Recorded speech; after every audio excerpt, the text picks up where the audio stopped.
میری آپ حضرات سے گزارش ہوگی کہ آپ سب تشریف رکھیں، فوراً بیٹھ جائیں، اللہ آپ کو جزا دے۔ یہ کیمروں والے بھی بیٹھ جائیں جی، آپ بھی تشریف رکھیں، سیکیورٹی کے دوست، اللہ آپ کو جزائے خیر دے۔ بھائی جان آپ بھی بیٹھ جائیں، اللہ آپ کو برکت دے، تشریف رکھیں۔ آپ سب، آپ سے عرض کیا تھا بیٹھنے کا، اور یہ موبائل بھی اگر آپ نیچے کر لیں گے تو جو آپ کے پیچھے بیٹھا ہے اسے تکلیف نہیں ہوگی، تھوڑا نیچے کر لیں صرف موبائل کو، درود شریف پڑھ لیں بلند آواز سے، الصلاۃ والسلام علیک یا رسول اللہ وعلی آلک واصحابک یا حبیب اللہ۔ حمد و صلات کے بعد الحمدللہ آج اس خوبصورت محفل پاک میں ایک بڑی تعداد میں دیکھ رہا ہوں علماء بھی اور دیگر دینی اور روحانی شخصیات بھی جلوہ فراز ہیں۔ اللہ تعالی ہماری اس حاضری کو اپنی بارگاہ میں قبولیت کا شرف عطا فرمائے اور اس محفل پاک کو عقائد کی پختگی، اعمال کی درستگی اور ہمارے گناہوں کی معافی کا سبب بنائے۔ استقبال رمضان المبارک کے تعلق سے آج کی اس بزم نور کا انعقاد ہے۔ اللہ تعالیٰ نے قرآن مجید کے اندر ارشاد فرمایا کہ شہر رمضان الذی انزل فیہ القرآن، فرمایا رمضان کا وہ بابرکت مہینہ ہے جس میں ہم نے قرآن مجید نازل فرمایا ہے۔ میری بڑی آپ سے مؤدبانہ عرض ہے کہ ظاہر ہے مسجد کا بہت احترام ہے، یہ دوست جو ٹھیک کرا رہے ہیں نا سب کو، یہ کبھی چھوڑ دینا سارا کام، اطمینان سے بیٹھیں جی، ماشاءاللہ اللہ کا گھر ہے، پیار سے بیٹھے سارے، آپ سب اطمینان سے بس اپنی اپنی جگہ، کوئی کسی کو اگر درست کرنا بھی چھوڑ دیں تو آپ کا اللہ تعالیٰ آپ کو صلہ عطا فرمائے۔ اللہ کے گھر کا احترام زیادہ ہے، پیر مولوی تو آتے جاتے ہی رہتے ہیں، تو آپ اگر تھوڑا خاموشی اختیار کریں گے تو میں بات کر سکوں گا۔ اللہ کریم آپ کو بہترین صلہ عطا فرمائے۔ میرا خیال ہے اس ماحول کو دیکھ کر بہت سارے دوستوں کا یہ والا شکوہ تو مجھ سے اٹھ جانا چاہیے کہ میں بہت ساری جگہوں پہ کیوں حاضر نہیں ہو پاتا۔ اب دوستوں کو جب ہماری وجہ سے تکلیف ہوگی، جس طرح لوگ آزمائش میں بیٹھے ہیں، تو ظاہر ہے اس کا اثر ہوتا ہے طبیعت پہ۔ ہم بڑے چھوٹے لوگ ہیں، اللہ تعالی ہماری خطاؤں سے درگزر فرمائے۔ آپ اطمینان سے مسجد کے بہت زیادہ احترام کو، اللہ کے گھر کے بہت زیادہ ادب کو ملحوظ خاطر رکھیں، اور ویڈیو اتنی ضروری تھی تو مجھے بتاتے، میں صرف ویڈیو بھیجتا، میرا تو خیال تھا کہ مجھے آپ سے گفتگو کرنی ہے۔ اللہ تعالیٰ آپ کو بہت سی بہترین برکتوں سے مالا مال فرمائے۔ اللہ تعالیٰ کوئی ایسی بات مجھ سے ہو جائے جو درست نہیں ہے تو اللہ تعالیٰ میری اصلاح بھی کرے اور مجھے معاف بھی فرمائے۔ دو چار باتیں عرض کرنی ہے، آپ لوگ محبت سے خاموشی سے اگر سماعت فرمائیں۔ مجھے اندازہ ہے کہ لوگ زیادہ ہیں تو ان کو دقت ہو رہی ہے بیٹھنے میں اور آزمائش میں ہے، لیکن بہرحال آپ جب جتنی محبت سے بیٹھیں گے اس کا زیادہ اجر ملے گا آپ کو۔ تو رمضان شریف کے تعلق سے چند ایک گزارشات آپ کی خدمت میں عرض کرنی ہے۔ اللہ کریم نے ارشاد فرمایا کہ رمضان وہ بابرکت والا مہینہ ہے جس میں ہم نے قرآن مجید نازل فرمایا ہے۔ میں یہاں آیا تو یہاں میرے لیے خیر کے جملے کہے گئے، اچھے لفظوں سے میرا استقبال کیا گیا، تو ظاہر ہے جو یہاں دوست بات کر رہے تھے وہ معتبر آدمی تھے، اچھے آدمی ہوں گے، تو آپ یقیناً یہ کہتے ہوں گے کہ ہمارے مولانا نے جس کے لیے اعلان جمعے میں کیا ہے اور کتنے سارے لوگ جس کو سننے کے لیے آئے ہیں شاید بڑا آدمی ہو۔ کوئی کسی کے لیے جب استقبالیہ کہتا ہے، اچھے جملے کہتا ہے، تو اس بندے کا اپنا قد کتنا بڑا ہوتا ہے، لوگ آنے والی شخصیت کو بھی اسی میں تولتے ہیں۔ اور جناب ہمارے استاد کہہ رہے تھے کہ فلاں آدمی کی بات سننی ہے، وہ ہمارے فلاں بزرگ نے فرمایا کہ فلاں کی بات سننی ہے۔ اس سے بہت اچھے، بہت گہرے، بہت مؤثر اثرات پیدا ہوتے ہیں. یعنی ایک نقیب محفل اٹھ کر اعلان کریں تو بھی بڑی بات ہے، لیکن اگر وہاں کوئی عالم بیٹھے ہوں، وہ مائک لے لے کے میں دعوت دیتا ہوں فلاں آدمی کو، اس کا اور گہرا اور عمدہ اور زیادہ اثر ہوگا. مثال دی ہے، بات سمجھ میں آ جائے. رمضان شریف وہ برکت والا مہینہ ہے جس کے آنے سے قبل خود رسول کریم علیہ السلام نے خطبہ ارشاد فرمایا ہے. بخاری میں، مسلم میں، مشکات میں حضرت سلمان فارسی رضی اللہ تعالیٰ عنہ کی روایت موجود ہے. فرماتے ہیں نبی کریم علیہ السلام نے شعبان کے آخری دن اور رمضان سے ایک دن قبل ہمیں باقاعدہ خطبہ دیا، باقاعدہ. اور کریم محبوب علیہ السلام نے ہمیں رمضان المبارک کے فضائل سنائے. اگر ہم صرف اسی بات کو پیش نظر رکھیں نا کہ رمضان وہ مقدس مہینہ ہے جس کے آنے سے قبل محبوب خطبہ استقبالیہ ارشاد فرماتے ہیں، حضور فضائل بیان کرتے ہیں، ذہن سازی کرتے ہیں، لوگوں کو تیار کرتے ہیں کہ رمضان شریف آ رہا ہے. اور اللہ کے حبیب علیہ السلام نے اس خطبے میں ارشاد فرمایا، لوگوں تم پر ایک برکت والا مہینہ سایہ فگن ہونے والا ہے. اور وہ مہینہ ایسا سعادت والا ہے، ایسا برکت والا ہے کہ فرمایا اس میں تم اگر نفل پڑھو گے تو اللہ فرض کے برابر اجر عطا فرمائے گا، اور اگر تم اس کے اندر فرض ادا کرو گے تو اللہ 70 گنا تمہیں اجر عطا فرمائے گا. اب بات کو سمجھیں، رکھتے اتنی ہیں فرضوں کی، لیکن اس کا ثواب بڑھ گیا ہے. اوقات وہی ہیں نماز کے، لیکن ان کا ثواب بڑھ گیا ہے. اس کے لیے جو ضروریات ہیں، جو شرائط ہیں، جو فرائض ہیں، جو واجبات ہیں، جو سنن ہیں، وہ اتنی ہیں، لیکن اس کا اجر بڑھ گیا ہے. کیوں؟ اس لیے کہ رمضان المبارک میں اللہ تعالیٰ اپنے بندوں پر رحمت بہت فرماتا ہے. اللہ کی رضا ہے، اس کا فضل ہے. ذالک فضل اللہ یؤتیہ من یشاء. اور اللہ جسے چاہے اپنا فضل عطا کرے.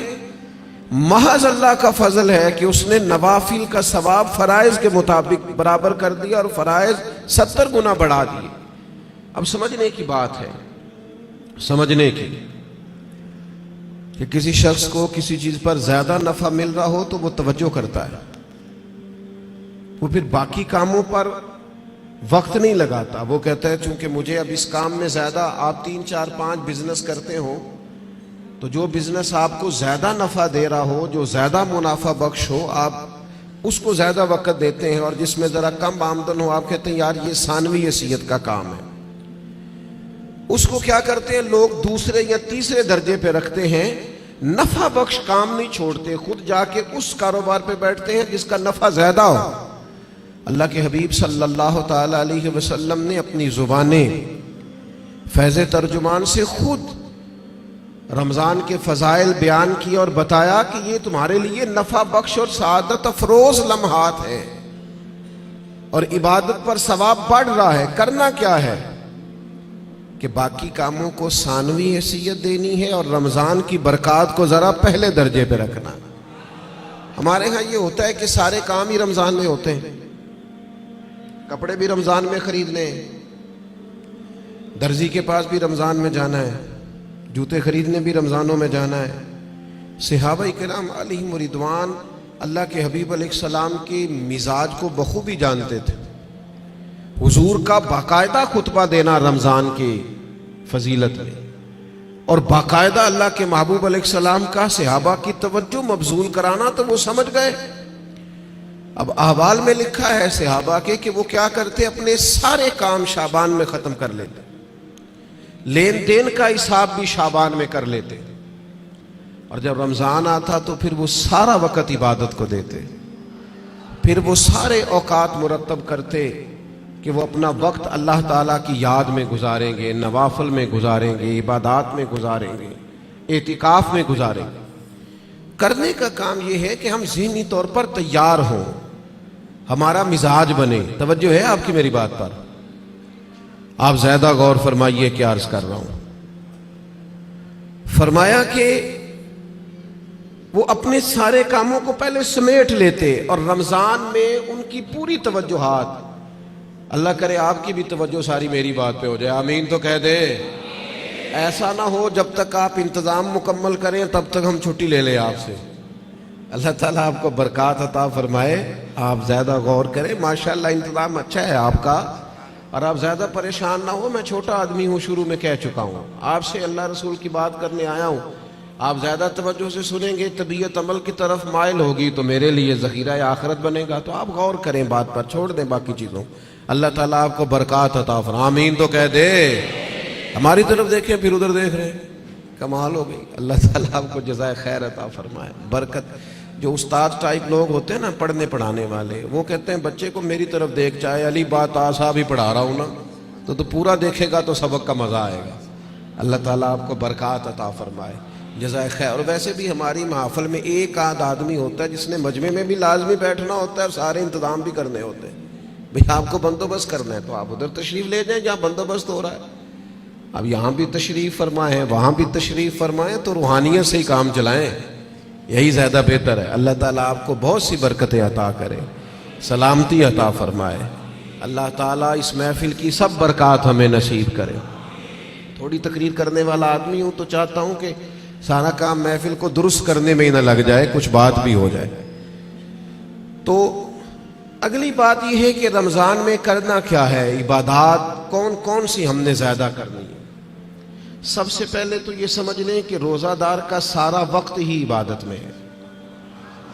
اسے کہا گیا ہے کہ روزہ تیرے لیے ڈھال ہے، روزہ رکھنا بھی ہے، رکھنے کے بھی فضائل ہیں۔ محبوب فرماتے ہیں اللہ تعالیٰ اور اس کے فرشتے سحری کھانے والوں پر رحمتوں کا نزول فرماتے ہیں۔ نہیں آپ کھانا ہی کھا رہے ہیں لیکن کھانا کھاتے کھاتے آپ پر رحمت ہو رہی ہے۔ اور حضور علیہ السلام نے فرمایا، اور ہمارا اور دیگر مذاہب والوں کا فرق یہ ہے کہ ہم سحری کھاتے ہیں اور وہ بغیر سحری کھائے روزہ رکھتے ہیں، یعنی سحری کھانا، اس کو اللہ کے محبوب علیہ السلام نے کتنا درجہ عطا فرمایا۔ اب آپ نے روزہ رکھ لیا، روزہ ڈھال ہے، اس کو رکھنا بھی ہے اور اس کی حفاظت بھی کرنی ہے۔ تھوڑا سا اپنے آپ کو رمضان المبارک میں بدلنا ہے، روٹین کا کام نہیں کرنا۔ آپ نے روزہ رکھا ہے، اب آپ کو اس روزے کا محافظ بننا ہے۔ اس کے لیے کیا کریں گے؟ اپنے آپ پر ذرا پابندی لگائیں گے۔ حضور علیہ السلام کی خدمت میں کچھ خواتین حاضر ہوئی تھی کہ ہم روزے دار ہیں، تو فرمایا تم نے تو غیبت کی ہے، مردہ بھائی کا گوشت کھایا ہے، کہاں رہا تمہارا روزہ؟ جب تک کوئی جھگڑا نہ کرے، جب تک کوئی غیبت نہ کرے، اتنی دیر تک تو اس کا روزہ ڈھال ہے۔ لیکن اگر کوئی یہ کام کرتا ہے تو اس کا لازمی نتیجہ یہ نکلتا ہے کہ وہ اپنے روزے کی برکات کو ضائع کرتا ہے۔ روزے کے محافظ بنے۔ اگر کوئی شخص ایسی بات بھی کرتا ہے تو اسے کہیں بھئی میں روزہ دار ہوں، اس روزے کے محافظ بنے۔ پھر رمضان المبارک کے اندر قرآن مجید کے ساتھ رمضان کا بڑا گہرا رشتہ ہے۔ جو آیہ کریمہ میں نے تلاوت کی، جو حصہ میں نے پڑھا، اس میں بھی فرمایا اللہ تعالیٰ نے شہر رمضان الذی انزل فیہ القرآن، یہ رمضان کا وہ مہینہ ہے جس میں ہم نے قرآن مجید کو نازل فرمایا ہے۔ ہمارا نا قرآن مجید کے ساتھ رشتہ آخر کس طرح کا ہونا چاہیے؟ اللہ کا فضل ہے، رمضان کے اندر آپ کو بہت حفاظ ملیں گے۔ اب ایسا نہیں ہے کسی جگہ کہ کوئی شخص یہ کہے کہ ہمیں قرآن مجید سننا تھا تراویح میں لیکن ہمیں حافظ نہیں ملا۔ یہ ہو سکتا ہے کسی حافظ کو مسجد نہ ملے، یہ ممکن ہے سنانے کا موقع نہ ملے، لیکن اللہ کا یہ احسان ہے کہ ایسا کوئی شخص نہیں۔ حفاظ بڑے ہیں، قراء بڑے بڑے اعلیٰ ہیں، قرآن مجید کے عالم، ترجمہ کرنے والے، تفسیر بیان کرنے والے، سمجھانے والے بڑی تعداد رکھتے ہیں۔ لیکن ہمیں ضرورت کن لوگوں کی ہے؟ ہمیں ضرورت ہے قرآن مجید کے عشاق کی، جو عشق کرے قرآن مجید سے۔ رکے بھیجتے ہو نا نعت خوانوں کو، بہت اچھی بات، فلاں نعت سنائیں، بہت اعلیٰ بات، ایک آدھ رکا کبھی بھیجا کرو نا، آج بڑا دل کر رہا ہے سورہ رحمان سنائیں، ایک آدھ رکا روانہ کرو نا اسٹیج کی جانب۔ کبھی جب قاری صاحب تلاوت کر رہے ہوں تو انہیں کہا بہت دل کر رہا ہے آج آج آپ نا ہمارے سامنے سورۃ الحجرات کی تلاوت کریں، یہ رکے بھی تو ہونے چاہیے نا۔ نبی کریم علیہ السلام کی خدمت میں عرض کیا گیا، یا رسول اللہ یہ فلاں شخص ہے نماز میں سورہ اخلاص بہت کثرت سے پڑھتے ہیں، تو محبوب نے بلا کے پوچھا آپ کو اور صورتیں نہیں آتی؟ انہوں نے کہا حضور آتی ہیں، پر سورہ اخلاص میں اللہ کی شانوں کا بیان ہے، مجھے پیاری بڑی لگتی۔ تو کریم نے فرمایا تم اس سے محبت کرتے ہو، امید ہے جنت میں بھی تمہیں ساتھ لے جائے گا۔ کسی ایک سورت سے بھی تو پیار کرے نا بھائی۔ وہ جو سورہ ملک پڑھتے تھے اور پھر قبر سے بھی ان کے سورہ ملک پڑھنے کی آواز ہی آ رہی، تو یہ والا پیار بھی تو کرے نا آپ۔ قرآن مجید کے ساتھ دلچسپیاں ہو، ذوق ہو۔ امام شافعی رحمۃ اللہ علیہ فرماتے ہیں کسی شخص نے پورا قرآن مجید نہ بھی سمجھا ہو تو اگر وہ صرف سورہ عصر کو سمجھ لے، انتہائی جامع، انتہائی مختصر، اور دین کا پورا مفہوم سورہ عصر میں بیان ہوا، اگر وہ صرف سورہ عصر سمجھ لے تو اس نے دین کے سارے مفہوم کو سمجھ لیا ہے۔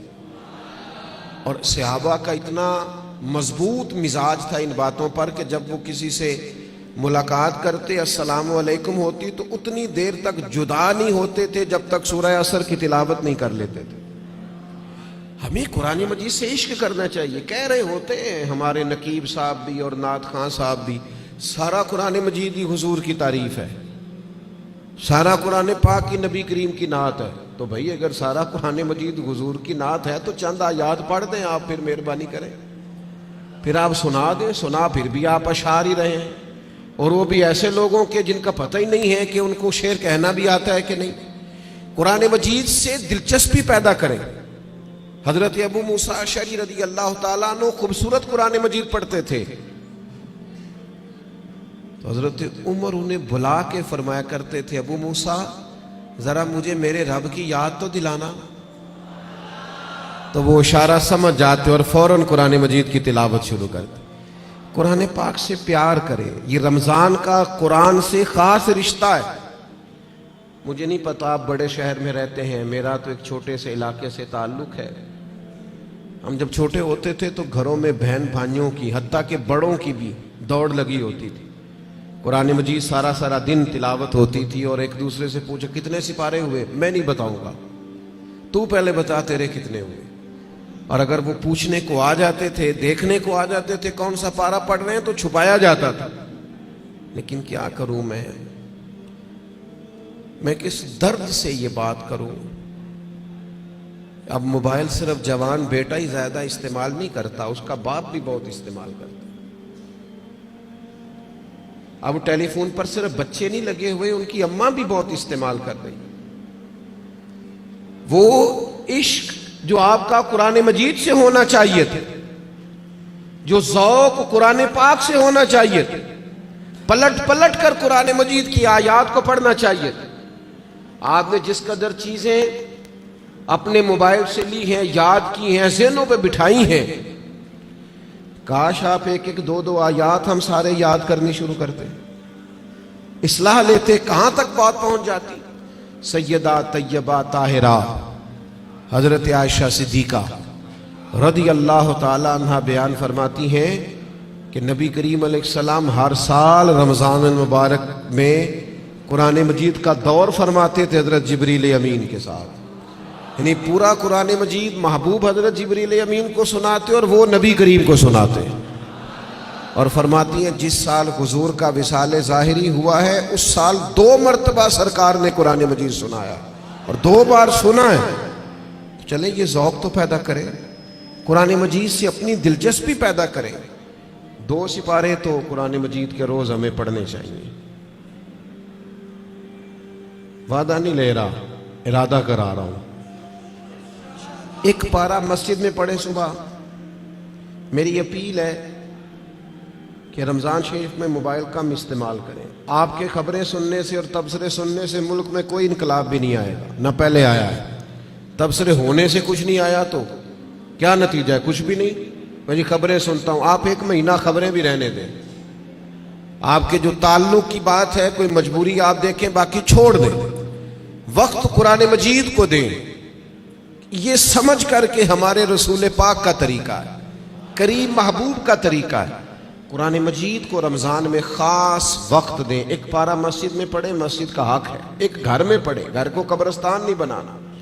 اور تراویح کا آپ ارادہ تو کریں کہ میں نے انشاءاللہ ایک ہی مسجد میں شروع کرنی ہے اور پوری 20 رکعت پڑھنی ہے اور اسی مسجد میں پورا قرآن مجید سننا۔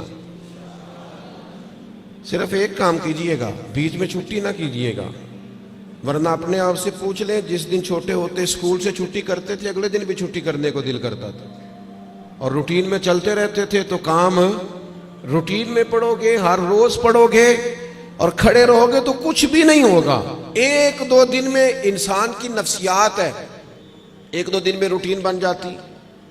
آپ ایک دن اٹھے صبح 5 بجے، تھوڑا مشکل ہوگی آپ کو، بار بار موبائل بجے گا، دوسرے دن بھی شاید تھوڑی مشکل ہو، تیسرے دن موبائل بجے بغیر آنکھ کھلے گی، روٹین بن جاتی ہے آدمی۔ آپ پابندی سے قرآن مجید سنیں رمضان شریف میں، تراویح میں، کچھ بھی نہیں ہوگا۔ بہت گرمی ہوتی ہے، بہت مشکل ہوتی ہے، اور خدا کے بندو، جو قوم کئی کئی گھنٹے امیگریشن کی لائنوں میں لگی رہتی ہے، جو پاسپورٹ اور شناختی کارڈ کے دفاتر میں کھڑی رہتی ہے، وہ قرآن مجید کے لیے کھڑا ہو کے تو دیکھے اللہ کی رحمت کتنی نازل ہوتی ہے۔ وہ کوشش کرے تو صحیح۔ آپ کو شرعی عذر ہے، کسی کو کوئی ایسی تکلیف ہے، بیماری ہے، معاملہ الگ، قرآن مجید سے اپنا ذوق پیدا کریں۔ ہمارے ایک استاد صاحب تھے، پیر سید مراتب علی شاہ صاحب رحمۃ اللہ علیہ، حضور شیخ الاسلام خواجہ قمر الدین سیالوی کے وہ خلیفہ تھے اور حضرت محدث اعظم پاکستان رحمۃ اللہ علیہ کے شاگرد تھے۔ تو میں نے ان کو دیکھا کہ وہ جب بہت ضعیف ہو گئے تھے، اس حالت میں بھی وہ بہت عرصہ انہوں نے خود قرآن مجید سنایا، تو حافظ کے پیچھے کرسی پہ بیٹھتے تھے۔ بہت بڑھاپا تھا، ظاہری طور پر کمزوری تھی، پر جو قرآن مجید سے ان کا پیار تھا وہ بڑا انوکھا تھا۔ قرآن مجید سے محبت پیدا کریں، ذوق پیدا کریں۔ اور میں آپ سے عرض کروں، آپ کا جو بچہ بڑا چھوٹا ہے نا، 2-2.5 سال کا ہے، بچی بڑی چھوٹی ہے، آپ قرآن مجید لے کے گھر میں بیٹھ جائیں، انشاءاللہ وہ بھی پارہ لے کے آپ کے قریب آ کے بیٹھ جائیں گے۔ آپ یہ کریں، آپ دیکھیں انقلاب آتا ہے۔ تیسرا کام جو ہم نے رمضان شریف میں کرنا ہے وہ ہے ایک دوسرے کا خیال رکھنے کا کام۔ رمضان غمخواری کا مہینہ ہے، اپنے اخراجات کم کریں، اپنے ارد گرد خیال کریں۔